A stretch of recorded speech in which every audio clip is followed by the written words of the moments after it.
Today will be start MPSE 01। आज question होगा दलित। दलित का अर्थ क्या होता है?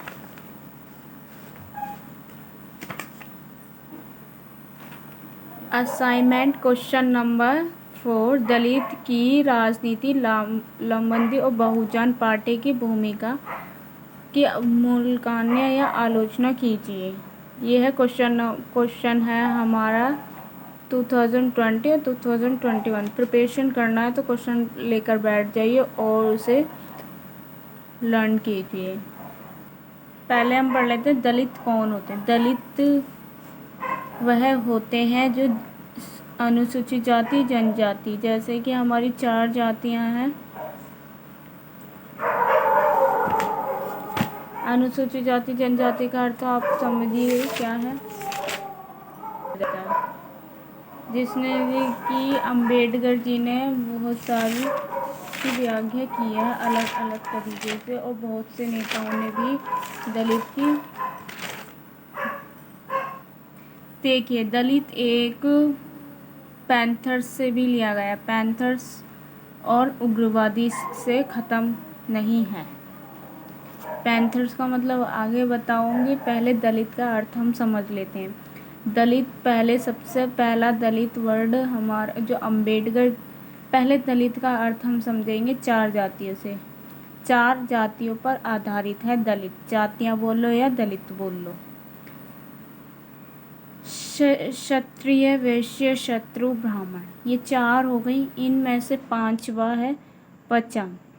समय के साथ साथ 2-4 वर्ण से बिछड़े गए 5 में लोग यदि थे, उनमें से बहुत गंदा काम करवाया करते थे। जैसे हॉस्पिटलों में मरीज जब उसकी डेथ हो जाती है,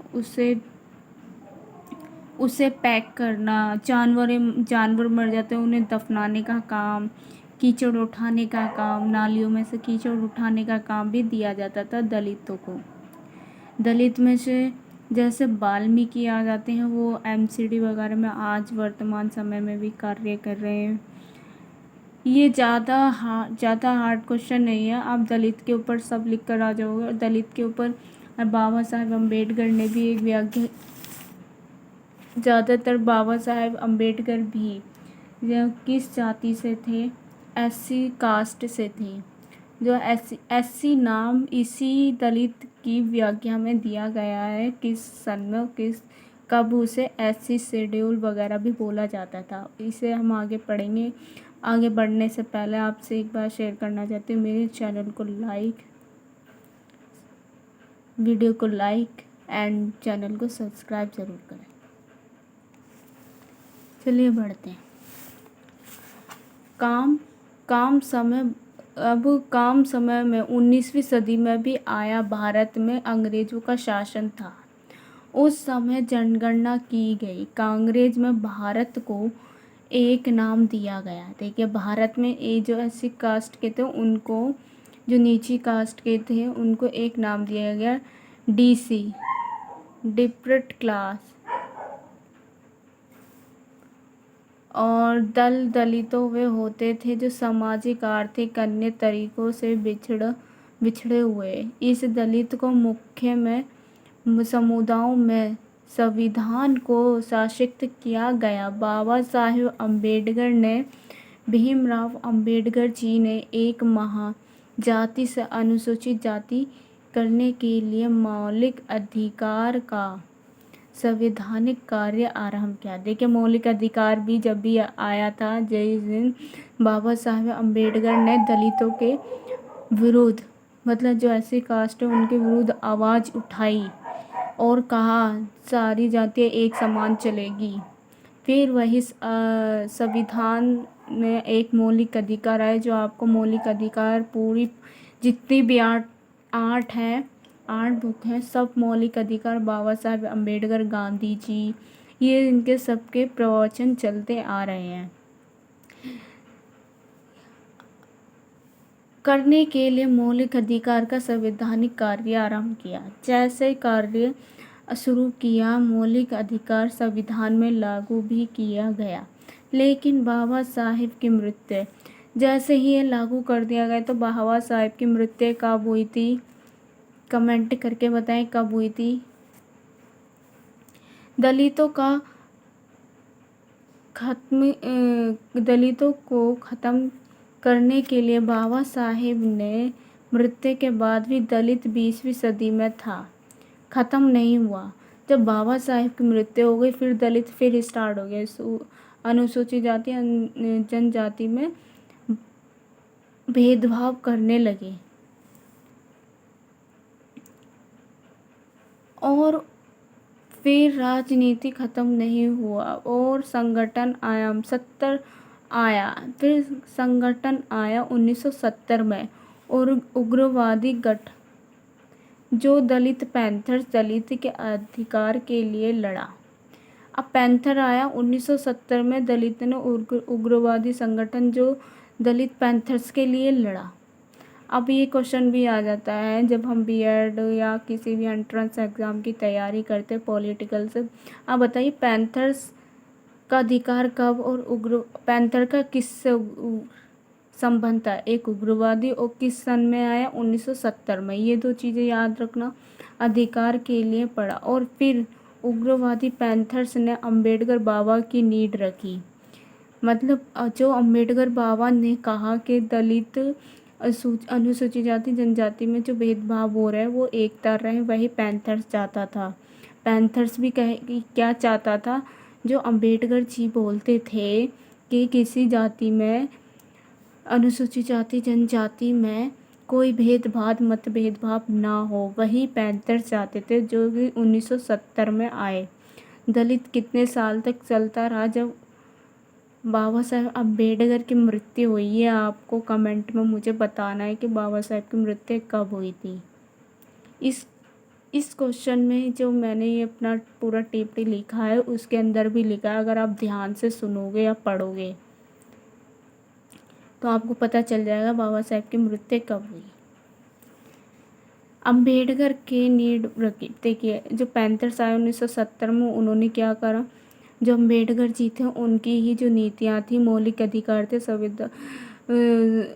मौलिक अधिकार थे, उन्होंने संवैधानिक शीलता के रूप में प्रकट किए। तो वही पैंथर्स बोलते थे 1970 में वही लागू किए जाएंगे। इससे क्या हुआ? पैंथर्स ने अम्बेडकरवाद का नाम दिया। अम्बेडकरवाद का नाम किसने दिया? पैंथर्स ने 1970 में। क्यों दिया? क्योंकि उन्होंने उनकी नीतियाँ अपनाई, इसलिए पैंथर्स बोलते थे इसे अम्बेडकरवादी ही का नाम दिया जाएगा। पैंथर ने दलित पर रोक लगा दी गई क्योंकि वह समाज को राजनीति शब्द लाने लगा था और आगे चलकर डीसी की आलोचना की जो दलित था, और डीसी को चेंज किया शेड्यूल कास्ट में। पहले डीसी था, डीस क्या था? डिप्रेस्ड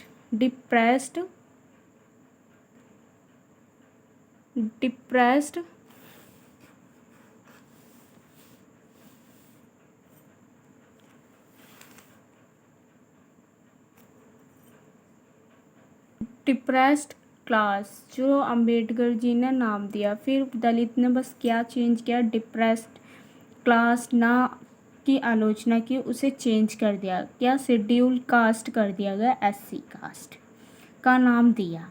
दलित पैंथर्स ने 1970 में एक तो अंबेडकरवाद का नाम दिया गया और फिर डीसी को चेंज कर डिप्रेस्ड क्लास को चेंज कर उसने शेड्यूल कास्ट का नाम दिया गया।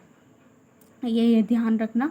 1970 में दलित ने क्या परिवर्तन किया? अंबेडकर बाबा साहेब के जाने के बाद उन्होंने क्या क्या किया था? एक बार रिपीट दोबारा करते हैं। एक तो अम्बेडकरवादी का नाम क्यों दिया था? क्योंकि उनकी ही जो मौलिक अधिकार थे उन पर लागू किया गया, उन्होंने कोई बदलाव नहीं किया क्योंकि वो सबसे बेस्ट था। क्योंकि फिर बाबा अम्बेडकर का नाम देने के बाद उन्होंने जो अम्बेडकर जी ने नाम दिया था डिप्रेस्ड क्लास, उसको शेड्यूल कास्ट के नाम से एससी के नाम से दलितों का नाम दिया गया। ठीक है, आज भी एससी सर्टिफिकेट वगैरह जो भी होता है, एससी लोग बोले जाते हैं ना स्कूलों में, वही एससी का नाम 1970 से लागू कर दिया गया। पैंथर ने दलितों को ख़त्म किया। पैंथर ने भी दलितों को ख़त्म किया, और जो बाबा साहेब अम्बेडकर थे उन्होंने भी दलितों को ख़त्म करने की कोशिशें की थी जब तक उनकी मृत्यु हो चुकी थी। फिर भी उनके बाद पैंथर्स आए 1970 में, उन्होंने भी भारत में सुधार किया, दलितों के बीच अनबंदियाँ दूर की। अब आइए दलित को महात्मा गांधी के विचार। अब दलित के महात्मा गांधी के विचार क्या कहलाते हैं? दलितों को हरिचंद, लेकिन यह शब्द से अंबेडकर बाबा भीमराव जी हरिचंद का नाम से बहुत क्रोधित होते ही थे, क्योंकि हरिचंद का अर्थ भगवान के लोग। इस प्रकार दलित को उस धर्म में जोड़ देता था जो शोषण झेलना पड़ता था। इसलिए बाबा साहेब इस शब्द में हरिचंद शब्द के खिलाफ थे। इसलिए शब्द को पसंद नहीं करते थे। देखिए, देवदर्शनी होते, उन्होंने कहा हरिचंद कहा जाता है तो दक्षिण भारत में। हरिचंद शब्द किस में कहा जाता है? दक्षिण भारत में। और हरिचंद शब्द से गांधी जी क्योंकि बहुत ही क्रोधित होते थे, गुस्से में आ जाते थे, क्योंकि उनको भगवान का नाम दिया जाता था। वह भगवान के धर्म से ही, मतलब जो पंडित लोग होते थे उनके नाम से जोड़ दिया करते थे, और जो पंडित लोग थे जो ऐसे कास्ट के लोगों से बहुत घृणित करते थे। आज में भी है, वर्तमान समय में भी है, पर इतना नहीं है। जब से हमारे मौलिक अधिकार में ये लागू कर दिया गया, कोई भेदभाव नहीं होगा ऐसे कास्ट वगैरह से। अब देखिए, अब दक्षिणी भारत की वो लड़कियां क्या करती थी, स्त्रियां क्या करती थी, वे मंदिरों में जाती थी। मंदिरों में जाने के बाद वह अपनी देव दृश्यों में वो होती थी, जो मंदिरों में अपना जीवन मंत्रियों में दे दिया करती थी। इस तरह देव दृश्यानियों को शोषण होता था। इसलिए हरिचंद शब्द से बाबा साहिब के खिलाफ थे। देखिए, सॉरी, मैंने वो बात कहती कि पंडित लोग का ऐसे कास्ट के बीच में बाबा साहेब का कोई वो नहीं था, बस इस बात से क्रोधित होते थे बाबा साहेब। जो स्त्रियां थी ना, वो मंदिर में जाके वो अपना जीवन उन्हीं पर ही काट दिया करती थी। जैसे कि अगर वो अपने मंदिर गई है ना, तो वो सारा जीवन उन पर कर दिया करती थी, जिससे कि वह एक गुलामी करती थी पंडितों की। पंडित के जो लोग थे वो उनसे गुलामी कराते थे, जिससे कि वो बाबा साहेब को बिल्कुल पसंद नहीं आया हरिचंद। पर ये अम्बेडकर बाबा साहेब को तो अच्छा नहीं लगा, लेकिन महात्मा गांधी के विचार थे ये सब, इसलिए महात्मा गांधी बाबा साहेब को कोई तालमेल नहीं मिलता था। तभी बोलते हैं ना, गांधी जी ने कुछ काम अच्छे किए हैं और कुछ बेकार किए हैं। देखिए, गांधी जी ने स्त्रियों के साथ कितना कुछ मत भेदभाव किया है और कुछ अच्छा भी करा है। उन्हें ऐसा लगा कि भगवान के लिए, भगवान की तरफ से कुछ अच्छा करेंगी स्त्रियां तो उनके लिए भी अच्छा होगा। पर बाबा साहेब को ऐसा लगता था कि ये गुलामी कर रहे हैं एक मंदिरों में जाके। तो बाबा साहेब को हरिचंद शब्द से ही बहुत घृणता होने लगी थी। समझिए इतना। अब आइए, दलित एससी के लोग कुल भारत में कितने हैं? उत्तर प्रदेश में 21% और पंजाब में 3.2 है।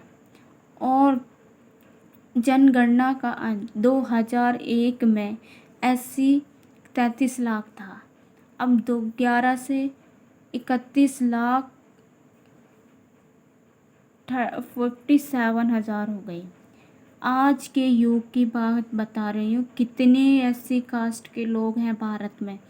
11 में 31 है और 31 लाख इतने एक में है। अब भारत में 20 करोड़ हैं एससी। आज़ादी 70 वर्ष अधिक समय हो चुका है। 70 से ज़्यादा समय हो चुका, 70 से ज़्यादा नहीं हुआ अभी समय। 50, 56, मृत्यु के 56, 60, 40, 60 हो गए, 60 वर्ष।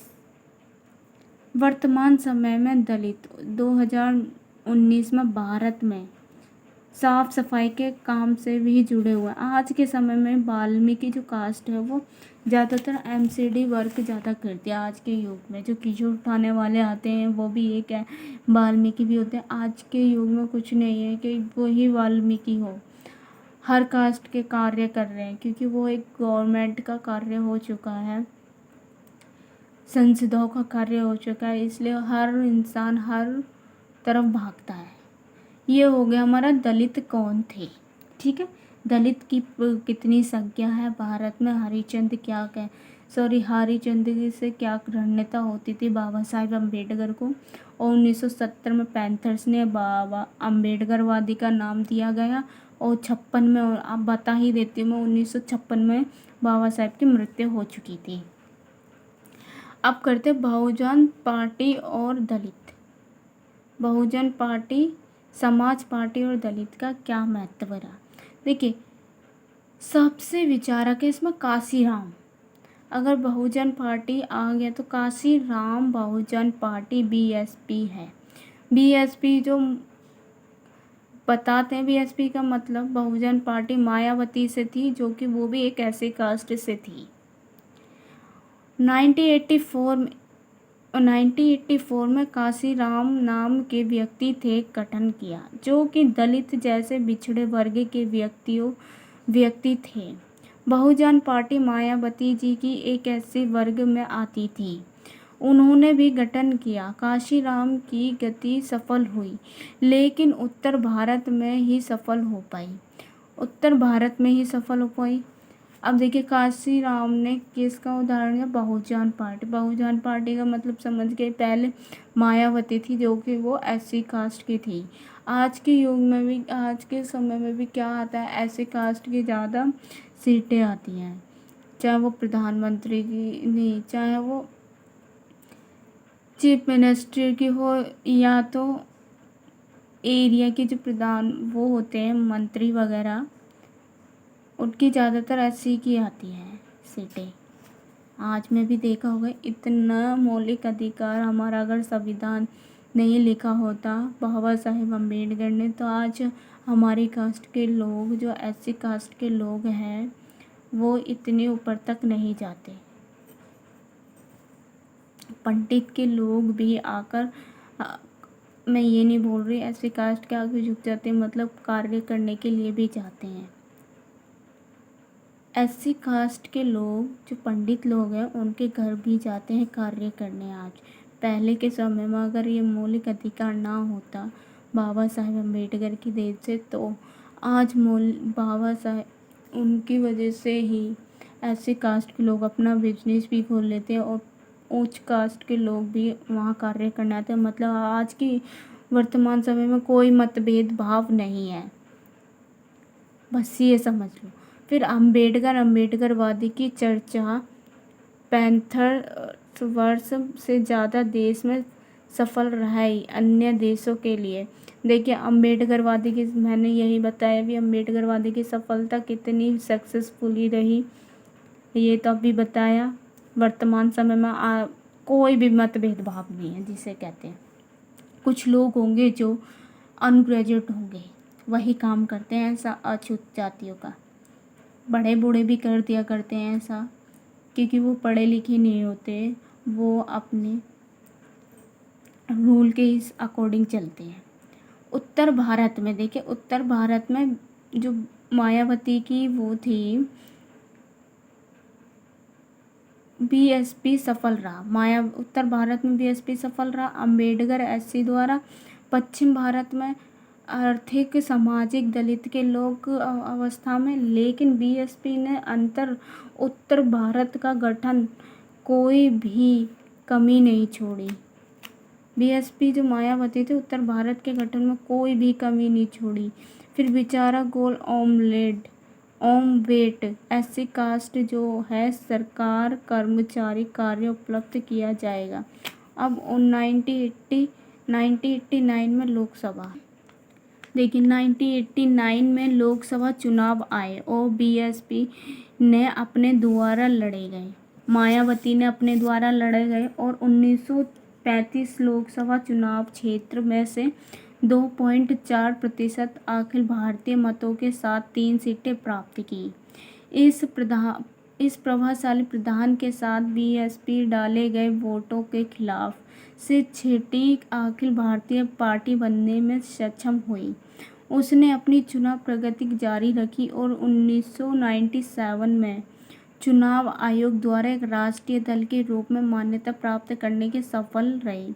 उत्तर प्रदेश में उसके सबसे अधिक लाभ मिला। उत्तर प्रदेश में मायावती को सबसे ज़्यादा लाभ हुआ। फिर राज्य विधानसभा में उनकी सीटें, फिर मायावती राज्य विधानसभा में, पहले लोकसभा में उत्तर भारत से लाभ हुआ, अब विधानसभा से सीटें चुनी गई तो वो 1989 में मिली। फिर 1.3 से बढ़कर 93 में 66 तक पहुंच गई। फिर 97 में कराया गया चुनाव, फिर दोबारा हुआ 97 में, फिर 66 सीटों से ही मिली। वैसे उसका सर्वश्रेष्ठ 2000 के चुनाव में रहा, जब उनके 97 सीटें प्राप्त की। बीएसपा का यह प्रदर्शन यह मानते हुए कि पहले के चुनाव में 66 सीटें प्राप्त की थी। हालांकि पार्टी में उनके विभाजन के कारण 98 में यह संख्या अंत में घटकर 43 रह गई। राज्य का उसका मत भाग 20% आसपास रह गया, जो कि काफ़ी प्रभावशाली पार्टी के शानदार प्रगति चर्चा करने के बाद चलिए उसकी विचार और रणनीति की ओर रुख अपने के लिए उसे अपना देह मानते। देखिए, मायावती के जो चुनाव हुए थे 1980 में कितनी बार हुए थे। पहले 1989 में हुआ, फिर 86 में हुआ, फिर 87 में हुआ, फिर 1980 में हुआ, पर वह किसी से भी ज़्यादा आगे बढ़ नहीं पाई, क्योंकि ऐसी कास्ट की थी वो। ज़्यादा लोग उस टाइम में नहीं दिया करते थे, फिर भी उनके अंदर मुँह भूरता रहती थी। इसलिए मेरा तो यही कहना है। अम्बेडकरवादी पार्टी की मृत्यु के बाद, ये भी मैंने बता दें, अम्बेडकरवादी की पार्टी की मृत्यु के बाद बीएसपी की कमजोरियाँ कैसे कैसे निर्धारित हुई, ये सब बता दिया। बीएसपी के साथ दूसरी समस्या जिसे जगपाल सिंह 2002 में वह ध्यान दिया, जो वह है कि पार्टी नेता केंद्रित पार्टी है। अब 2002 के आप पढ़ सकते हो क्या था।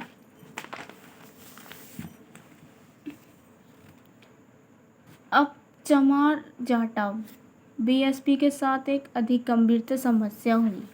इसमें क्या बताया गया, मायावती एक मतलब ऐसी कास्ट से शेड्यूल कास्ट थी। फिर आया भाजपा और कांग्रेस की पार्टी, ये भी एक साम्यवादी पार्टी थी। साम्यवादी का मतलब पता है क्या है, ना ही वो सरकार के हाथ में होती, ना ही वो सरकार के हाथ में तो होती नहीं है, वो लोगों के हाथ में होती है। देखिए, मैं समझा देती हूँ एक बार आपको। साम्यवादी नेक्स्ट वीडियो में मैं यही लाऊंगी कि साम्यवादी, समाजवादी और पूंजीवादी का अर्थ क्या है। किसी स्टूडेंट्स को नहीं पता, मुझे तो पता है, बट मैं आपको अच्छे से समझा देती हूँ।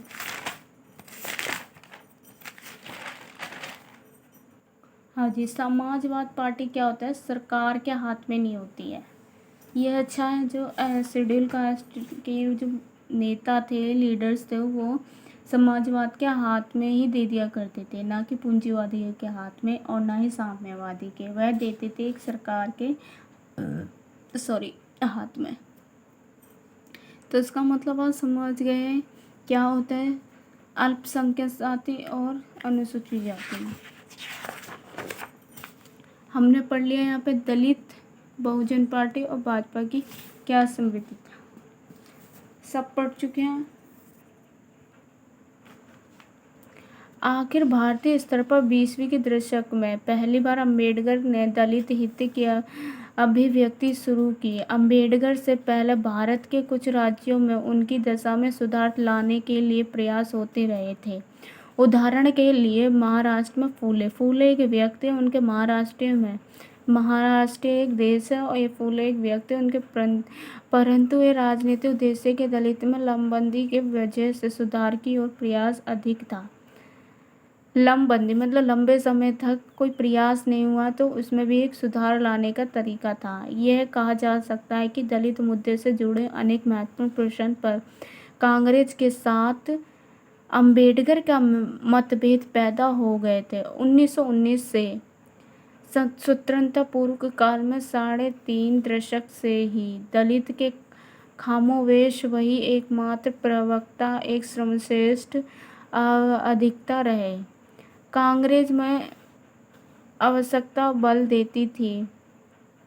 1970 तक दलित वर्ग के हित की रक्षा करने के लिए मांग करते तो 1970 के दलित के उनको काम दिया जाए, उनकी मांगें पूरी की जाए। फिर 2001 में तीसरे दशक के फूले अंबेडकर द्वारा दलितों को लमबंदी किया गया कि जब तक जातीय व्यवस्था संपन्न नहीं होती तब तक सामाजिक बुराई दूर नहीं हो सकती। देखिए, जब तक जातियाँ एक समान नहीं हो सकती जब तक जातियों के बीच एक दूसरे की बुराइयां बनी रहेगी। ये फूले ने कहा, महाराष्ट्र देश के रहने वाले ने। फिर दलित वर्ग सत्ता हासिल कर लेगा। फिर इन्होंने बताया है लमबंदी फूलेवादी ने कि कैसे कैसे अर्थव्यवस्था रही, उनकी क्या बातचीतें रही, कैसे मतभेद रहा। अगर ऐसा होने से ऐसा हो जाता है कि वे प्रेम की बहुलता प्राप्त कर लेते हैं तो ऐसा दलित की लामबंदी बंद हो सकती है। 1942 में अंबेडकर ने आकर भारतीय अनुसूचित जाति संघ की स्थापना की, जिससे पूर्व उन्होंने संगठन बनाए थे। उसमें महत्वपूर्ण था भारतीय लेबर पार्टी। देखिए, भारतीय लेबर पार्टी इस दल से अर्थ भिन्न प्रकार का गठन था। इसका उद्देश्य और प्रयास समाज के महत्व वर्ग को गठित करना था। अन्य रूप से दलित उन्हें इस संगठन का प्रयोग अधिक व्यापार शर्त होती थी। अब समझ गए आप।